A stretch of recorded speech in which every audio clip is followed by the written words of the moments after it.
नाज़रीन अस्सलाम वालेकुम।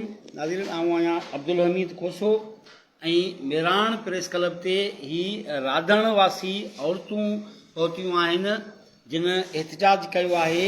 सपना धी गुलाम हैदर, रोशन आरा ज़ाल गुलाम हैदर, कमर शाह ज़ाल जावेद, रीमा ज़ाल असदुल्ला जिन ही कुझु ॾींहं अॻु में मेहड़ में थाणे जे अॻियां बैटरियुनि जे दुकान ते ॿ क़तूल थिया हुआ, हाजी बख्शल जांवरी ऐं अजीबला जांवरी।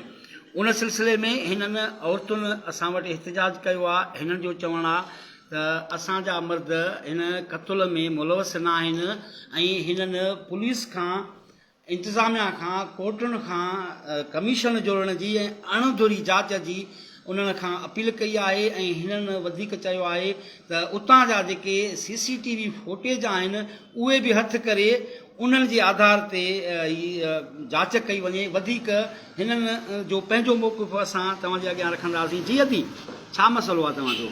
कुझु ॾींहं पहिरियां जेको बख्शल जांवरी ऐं अजीबुर रहमान जांवरी जो क़तलु थियो, उन जे कूड़नि केतन में असांजे मर्दनि खे फासायो वियो। वरी उन खां बाद असांजे घर ते पुलिस चढ़ाई करे, असांजे घर में मिलाद हुयो त असांजे घर में उते माना असांखे हथियार बंदनि सां असांखे साइड ते करे असांजो पूरो सामान खणी, एसियूं, फ्रिजूं ऐं वॾियूं बैटरियूं ऐं 15 लख कैश ऐं सोना ज़ेवर उहे खणी ऐं असांखे साइड ते करे असांजे घर खे वञ ड्रा कयनि ऐं असांखे धमकायनि त माना। ऐं ॿियो वरी त असांजे मर्दनि खे बि खणी विया, 3 मर्द खणी विया, 3 औरतूं खणी विया। उन खां बाद में तव्हां ॾिठो हूंदो त बयानु ॾिनो असांजे छोकिरे त इहो बि असांखे धमकाए बयानु ॾियाराए वियो, असांजूं मायूं अगवा करे विया। उन्हनि सां गॾु हिकिड़ो असांजो नंढड़ो छोकिरो बि हुयो। असांखे धमकियूं ॾिननि त तव्हां माना इतराफ़ कयो त इहो तव्हां कयो आहे। उन जे ज़ोर ते हुन इतराफ़ कयो त इहो असां कयो आहे। उन पाण बयानु ॾिनो आहे, तव्हां पाण ॾिसी सघो था त उहो सॼो ख़ौफ़ रात में हुयो। उन खां बाद में वरी जेको मेहड़ थाणे जी पुलिस ऐं SHO उहे सभु उन्हनि सां गॾिजी शहाबुद्दीन जांवरिया, अदीब जांवरिया ऐं सजाद साजिद जांवरिया, अज़ीज़ जांवरी ऐं जतोई आहिनि, जतोईनि जा माना अली गौर जतोई ऐं गदा हुसैन जतोई जेको मुमताज़ जतोई जा पुट आहिनि, मूसा ख़ान जतोई जे ॻोठ जा आहिनि। सभु उहे गॾिजी असांजे घर ते चढ़ाई करे, असांजे घर खे भञ ड्रा करे, असांखे धमकायूं। वरी असां उतां जॾहिं उहे जवाबदार उतां हलिया विया त असां पुलिस थाणे ते वियासीं राधण ते, त उन्हनि बि असांखे को जवाबु न ॾिनो। असां वापसी आयासीं। वरी असां दरख़्वास्त ॾिनी कोर्ट सगोरी में त प्रोटेक्शन जो, उहो बि असां नोटिस खणी वियासीं। उन खां बाद में बि असांखे को तहफ़ुज़ न ॾिनो वियो। हिनमहिल बि असांखे धमकाइनि था, असां दरपदर लॻा पिया आहियूं। हाणे बि असांजा 2 घर ड्राए छॾिया अथनि। बाक़ी चवंदा जेको 3 घर आहे उहो बि तव्हांजो ड्राईंदासीं। ऐं तव्हांजा घणा माण्हू अंदरि आहिनि? 3 माण्हू असांजा अंदरि। अच्छा, 3 माण्हू तव्हांजा इन क़तूल केस में नामज़द आहिनि? न, हिकिड़ो नॉमिनेट आहे, बाक़ी 2 ते कूड़ा केस लॻाए उहे बि माना। अच्छा, हिकिड़ो नॉमिनेट आहे, उहो कहिड़ो आहे? उहो असद जांवरी। असद। बाक़ी 2 जेके आहिनि उन्हनि ते उहे कहिड़ा आहिनि, उन्हनि जा नाला छा आहिनि? जावेद अली ऐं ॿियो हाजी बुलंदो। हाजी गुलाम नबी ऐं जावेद अली। उन्हनि ते छाजो केस? हाजी गुलाम हैदर। उन्हनि ते छाजो केस कयो अथनि? उन्हनि ते हथियार ॾिना अथनि ऐं मंशा जो। अच्छा, उहे इन क़तूल केस में नॉमिनेट न आहिनि? न, असद जांवरी बि उहो ई घर में वेठो, असांजे सभु मर्द घर में वेठा। असांजे घर में मिलाद जी तयारी थी हले, अचानक सां पुलिस चढ़ाई करे असांजा मर्द खयनि, असांजूं मायूं खयनि। वरी उन खां बाद में असांजा 2 घर। तव्हांजो चवणु आहे त तव्हांजा मर्द उन टाइम घर में हुया ऐं ही क़तूल में मुलवस न आहिनि। ऐं तव्हां वधीक इहा बि अपील कई आहे, मुतालबो कयो आहे त CCTV जेके उतां जूं कैमराऊं आहिनि उन्हनि जा CCTV फुटेज वरिता वञनि ऐं उन्हनि जे आधार ते जांच कई वञे। उहे बि महिरबानी करे उहे बि तव्हां पाण उहे वठण जी कोशिशि कई आहे? CCTV फुटेज ज़ब्त करे छॾिया अथनि। ख़बर न आहे त कीअं वेठा, कढनि ई नथा, केरु बि ज़ाहिर ई नथो करे। अदी, तव्हां छा चवणु चाहींदो? सर, कुझु ॾींहं अवल जेको मेहर में हादसो थियो, बख्शल जांवरी ऐं अजीब रहमान जांवरी जो क़तल केस थियो, त उन मामले में यानी हिननि जी पहिरियां असां खां दुश्मनी हले पई। असांजे बाबा जो हिननि क़तलु कयो हो 2013 में। 13 साल अवल जी मामूली ॻाल्हि, तव्हां सिर्फ़ु मुंहिंजो भाउ वञे पियो त उनखे बाइक ते टकर लॻो त मुंहिंजे भाउ माफ़ी बि वरिती। त उतां हुन बख्शल जांवरी मुंहिंजे भाउ जी बेइज़ती कई ऐं चई त तव्हां माना जेको बि मूंखे मिलंदो मां हुनखे मारींदुसि। उहो पंहिंजे घर जो हथियार खणणु मुंहिंजो भाउ आयो पंहिंजे बाबा वटि, त बाबा जो मसइलो थियो आहे।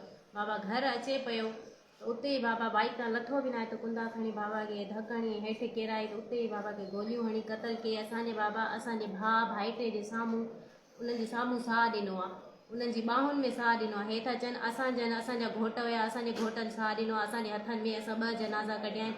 छा हो असांजे बाबा कंहिंजो औलाद न हुयो, उनखे कंहिं पैदा न कयो, उनजो को सहारो आसरो न हो। असां नंढड़ा हुयासीं तंहिं टाइम ते, मासूम हुयासीं। असांखे बेघर कयनि, असांखे यतीम कयनि, असांखे इंसाफ़ न ॾिननि। वरी हाणे असांजे भाइरनि खे फासाए अथनि बेगुनाह आहिनि क़तल केस में।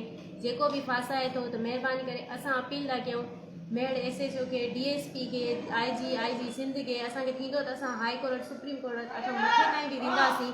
असांखे इंसाफ़ ॾियनि, असांखे तहफ़ुज़ ॾियनि, असां ते कूड़ा इल्ज़ाम हणनि। असांजा भाइर घर मौजूदु हुया त उन टाइम में असांजे घर आया, पुलिस खे बि वठी आया, हथियारनि जे ज़ोर ते असांजे घर जा सामान कढाया अथनि, असांजे घर जी भञ-ड्राह कई अथनि, ॿारनि खे ॾुॾियारियो धमकायो अथनि, असां औरतुनि सां ज्यादती कई अथनि। यको असां ते 6-7 कलाक वेठा असांखे टार्चर कंदा रहिया।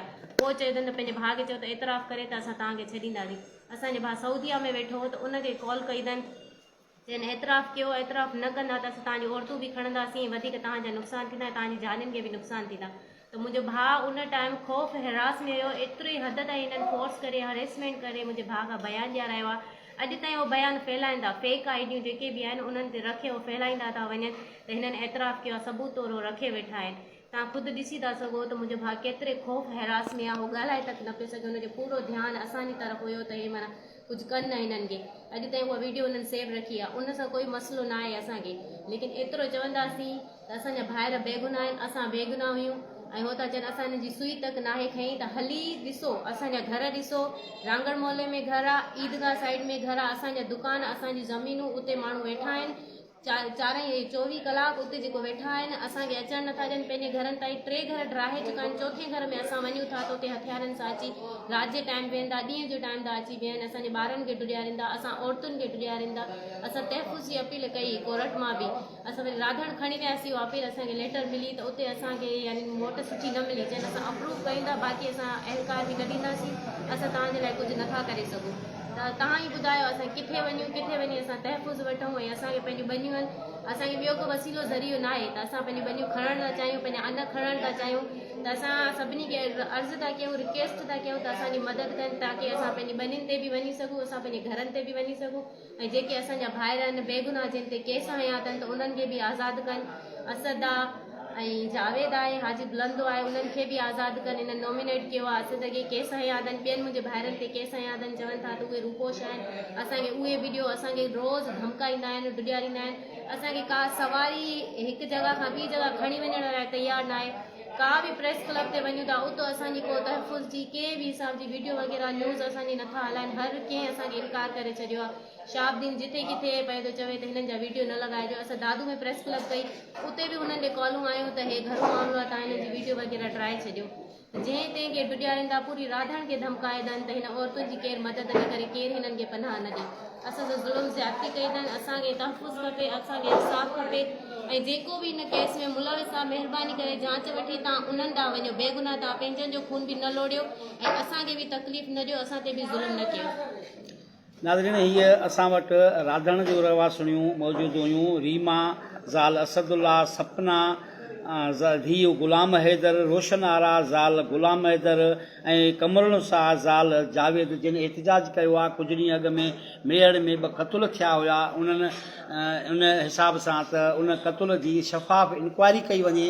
उन क़तल में असांजा मर्द मुलविस न आहिनि ऐं जेके उतां जूं CCTV फुटेज आहिनि उहे बि हथु करे हिननि SSP खे ऐं DIG खे IG खे अपील कई आहे त उहे उन्हनि जी शफ़ाफ़ इंक्वायरी करे ऐं असांजे मर्दनि ते जेके केस दाख़िल आहिनि, जेके नामिनेट आहिनि क़तल केस में, उनखां अलावा ॿिया मर्द जेके असांजा आहिनि उन्हनि ते हथ जा जुर्तू केस क़ाइमु दाख़िल कया विया आहिनि, उन्हनि जी बि शफ़ाफ़ इंक्वायरी करे ऐं असां सां इंसाफ़ कयो वञे।